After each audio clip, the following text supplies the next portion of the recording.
ഒരാൾക്ക് ഇല്ലേ അതിന്റെ പേരെന്താണ് ഞാൻ വിശ്വാസമാണ് കൃത്യമായ അർജന്റീനിയൻ ടീമിന്റെ പതിനൊന്ന് പേരിൽ ഒരാളായിരുന്ന എൻസോ ഫെർണാണ്ടസ് ആദ്യം ഒരു ഫോൾ കാണിച്ചു. അപ്പൊ എന്താ കാണിച്ചു? രണ്ടാമത് ഫോൾ റിപ്പീറ്റ് ചെയ്തിട്ട് രണ്ടാമത്തെ കാലഘട്ടത്തില്ലേ, രണ്ടാമത്തെ കാലഘട്ടത്തിൽ എല്ലാവരും കിട്ടും. അതെടുത്താണ് അതോടുകൂടി ഏറ്റവും സുപ്രധാനമായ ലോകകപ്പ് ഫൈനലിൽ നിന്നും നിർണായക മത്സരത്തിൽ എൻസോ ഫെർണാണ്ടസ് കളിക്കളത്തിൽ പുറത്താണ് അല്ലേ? കളിക്കളത്തിൽ പുറത്താകാൻ രണ്ടുപേരും കൊടുക്കുന്നുണ്ട്. ഒന്ന് എൻസോ ഫെർണാണ്ടസ് എന്ന് പറയുന്ന കളിക്കാരന് ഏറ്റവും നിർണായകമായ ലോകകപ്പ് ഫൈനലിൽ കളിക്കാൻ.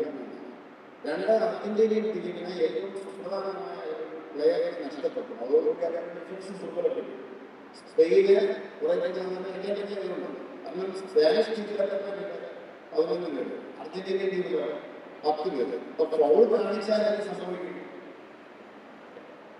കളിക്കളത്തിൽ നിന്ന് പുറത്താണ്. ഇത് ജീവിതത്തിന്റെ ഭാഗമായ മയക്കുമരുന്ന് ഉപയോഗിക്കുന്നത് നമ്മുടെ ജീവിതത്തിൽ നടക്കാൻ കിട്ടുന്നത്. നമ്മുടെ ജീവിതത്തിൽ പുറത്താറുണ്ട്. ആദ്യം ഒരു ഫോളാണ് അല്ലെങ്കിൽ തുടങ്ങി വെക്കും. അപ്പോൾ തന്നെ ശരീരവും മനസ്സും സമൂഹവും പറയുന്നത് ശരിയല്ല. ഇപ്പൊ എല്ലാ കാലത്താണ് നമ്മൾ അറിയണം ഈ കളികളത്തിൽ ഇറങ്ങുന്ന കോച്ചാകാൻ പറഞ്ഞതാണ് ഇത് അപകടമാണ്. നമ്മൾ മയക്കുമരുന്ന് ഉപയോഗിച്ചു കഴിഞ്ഞാൽ അപകടമാണ് അല്ലേ? മയക്കുമരുന്ന് പറഞ്ഞാൽ മാത്രമല്ല. ഞാൻ യോഗ സംസാരിക്കുമ്പോൾ മയക്കുമരുന്ന് എന്ന് പറഞ്ഞപ്പോൾ ഒരു വൈദ്യുതി ചെയ്തിട്ടുണ്ട്. അദ്ദേഹം നമ്മൾ മയക്കുമരുന്ന് എന്ന് പറഞ്ഞത് മയക്ക് വിഷാണെന്ന് പറയുന്നത് മരുന്നല്ല, വിഷമാണ്. പോയിസൺ കഴിപ്പിക്കുന്നത് നമ്മളെ മനുഷ്യനാണ്. പ്രിയങ്കരായ രാജേന്ദ്രൻ സാർ സംസാരിച്ചത് പറഞ്ഞു. നമ്മൾ ചെറുപ്പത്തിൻ്റെ ഒരു കാര്യം എന്ന് പറഞ്ഞാൽ പറയാനാണ് കൂട്ടുകാരെ അഡോളസൻസ് എന്ന് പറയുന്നത് കൗമാരക്കാരാണ്. കൗമാരത്തിൻ്റെ പ്രത്യേകത എന്താണെന്ന് പറഞ്ഞാൽ നമ്മുടെ ഏറ്റവും വലിയ ആളുകളെന്ന് പറഞ്ഞാൽ അച്ഛനമ്മമാരായിട്ടുള്ള സ്നേഹം ഫ്രണ്ട്സിനാണ്. ഫ്രണ്ട്സൊക്കെ മുന്നേറിയിട്ടില്ല അല്ലേ? ഫ്രണ്ട്സ് എന്ന് പറഞ്ഞാൽ ഫ്രണ്ട്സിന് വേണ്ടി എന്തും ചെയ്യുന്ന പ്രായമാണ് അഡോളസൻസ്. ഈ അഡോളസൻസ് പ്രായത്താണ് പ്രശ്നം എന്ന് പറഞ്ഞിട്ടുണ്ട്. ഒന്ന് സുഹൃത്തുക്കളെ നമുക്ക് കാര്യമില്ല, അല്ലെങ്കിൽ നമുക്ക് ഇഷ്ടമുള്ള ആളുകളെ നമുക്കൊരു കാര്യമില്ല. അവരുടെ കാര്യം നമുക്ക് ഡിലേ ചെയ്യും. ഡിലേ ചെയ്ത് നമ്മൾ അകന്നു പോകുന്ന ഒരു ചിന്തയാണ്. എന്റെ സംഭവം ഇന്നലെ ചെറിയ കാര്യങ്ങൾ ഈ നോ പറയാനുള്ള ബുദ്ധിമുട്ടുണ്ട്. അഡോളസൻസിന്റെ പ്രത്യേകതയുണ്ട്. നമുക്ക് അവരെ മുന്നിൽ പോയാൽ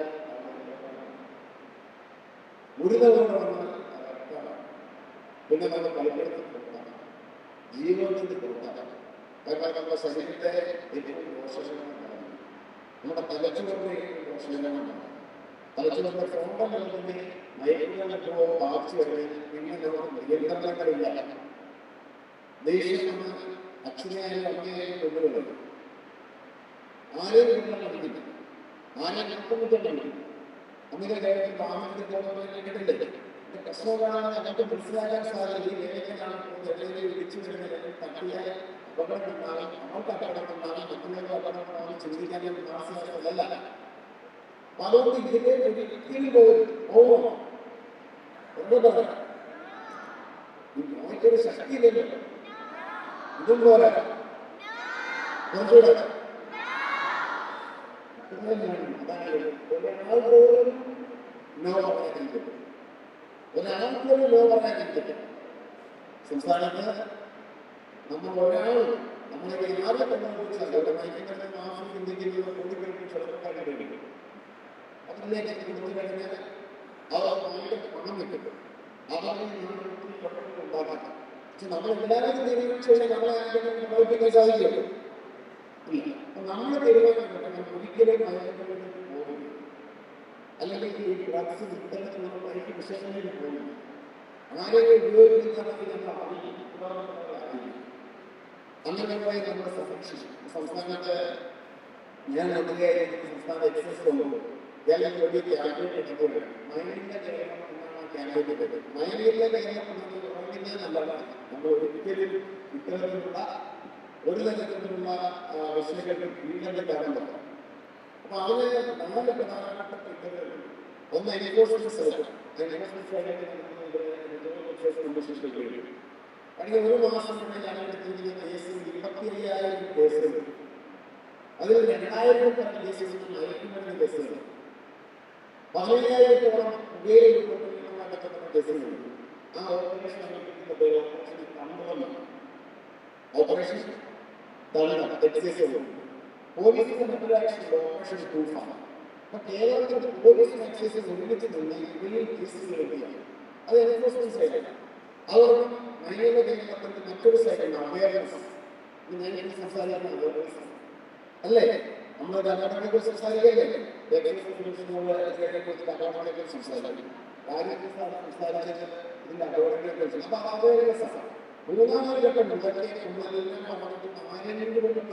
പോയാൽ അവരെ മുന്നിട്ടിരിക്കുന്ന ഡീഅഡിക്ഷൻ എന്ന് പറയുന്ന അതൊക്കെ ലഹരി മുക്തിയായി സംസ്ഥാന എക്സൈസ് പ്രോഗ്രാം വിമുക്തിയാണ്.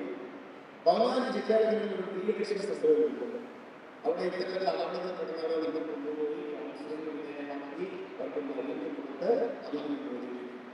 അതിന്റെ അടുത്ത ശ്രമം അടുത്തൊരു റിഹാബിലിറ്റേഷൻ. കാരണം മൃതവൽക്കരണം ഡ്രഗ്സൊക്കെ ഉപയോഗിക്കുന്ന ആളുകളെ നമ്മളെ തള്ളിപ്പറയല്ലേ, നമ്മളെ നമ്മളവരെ വീണ്ടും സമൂഹത്തിലേക്ക് ചൊല്ലിക്കൊണ്ടുവരണ്ടേ. കാരണം നമ്മളെ സംബന്ധിച്ച് ഒരാൾക്ക് ഒത്തുപറ്റിയാൽ തള്ളിപ്പറയാനുള്ള മാത്രമല്ല, നമുക്ക് എങ്ങനെയാണ് തെറ്റിപ്പിടാനുള്ള സാഹചര്യമില്ല. അതിനുള്ള ക്രിയ കൊണ്ടുവരണ്ടേ. കാരണം റിഹാബിലിറ്റേഷൻ സൈഡിലുണ്ട്. ഇപ്പോൾ നന്നായി ക്രിക്കറ്റ് കളിക്കുന്ന കുട്ടിയാണെങ്കിൽ ക്രിക്കറ്റ് കളിക്കുന്ന കുട്ടിക്ക് അതിന് സ്പോർട്സിനോട് താല്പര്യമില്ല, ഫുട്ബോളിനോട് താല്പര്യമില്ല. നമുക്ക് അവർക്ക് കൊടുക്കേണ്ടത് സ്പോർട്സുമായി ബന്ധപ്പെട്ട റിഹാബിലിറ്റേഷനല്ലേ. നല്ല പാട്ടുപാടുകൾ നമ്മളുടെ കലാപരിപാടികളിൽ നമ്മൾ തട്ടുന്നത്. മറ്റുള്ളവർക്ക് സിവിൽ സർവീസ് താല്പര്യം നമ്മളവരെ അർത്ഥത്തിന് കൊടുക്കും. മറ്റുള്ളവരുടെ പ്രാർത്ഥനയും ആത്മീയതയും നൽകുന്നതാണ് നമുക്ക് അർത്ഥത്തിൽ കൊടുക്കും. അപ്പൊ ഈ 4 പ്രധാനപ്പെട്ട enforcement, awareness, de-addiction and rehabilitation. അതാണ് മലയാള കേരളം എന്ന ക്യാമ്പ് പുസ്തകം. ഇവിടെ ഒരുപാട് സംഘടനകൾ കേരളം രണ്ട് പ്രധാനപ്പെട്ട ലോകത്തിലെ തന്നെ പ്രധാനപ്പെട്ട 2 സംവിധാനങ്ങൾ ലോകം വളർന്നു നിൽക്കുന്നു. വളരെ പ്രധാനപ്പെട്ട സാമൂഹ്യ സേവന സംഘടനയാണ്. സാധാരണ സംസ്ഥാനം അതുപോലെ തന്നെ കുട്ടികളെ കുറിച്ച് സംസ്ഥാനം കൊണ്ടൊക്കെ നല്ല പോക്കറ്റുകളുണ്ട്. നമ്മുടെ ചെറുപ്പക്കാരെ അപ്പൊ അതെല്ലാം നമ്മൾ ഉപയോഗപ്പെടുത്തും. കേരളത്തിൽ നമ്മുടെ നാടിന്റെ ചരിത്രത്തിൽ ഏറ്റവും നിർണായകമായ സ്ഥാനം വഹിച്ചൊരു പത്രമാണ് ഇന്നത്തെ പത്രം.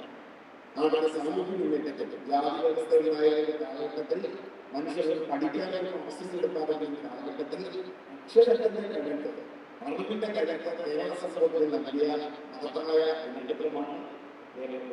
നമുക്ക് എല്ലാവർക്കും ചേർന്ന് നമ്മളിതിനെ ചെറുതല്ലേ? തീർച്ചയായിട്ടും ചെറുപ്പം എൽസോ റെക്കോർഡ് കിട്ടി പുറത്തു നമ്മളാരും പുറത്തു പോകുമോ? ഇല്ല അല്ലേ? നമ്മൾ ഫുൾ ടൈം കണ്ടു.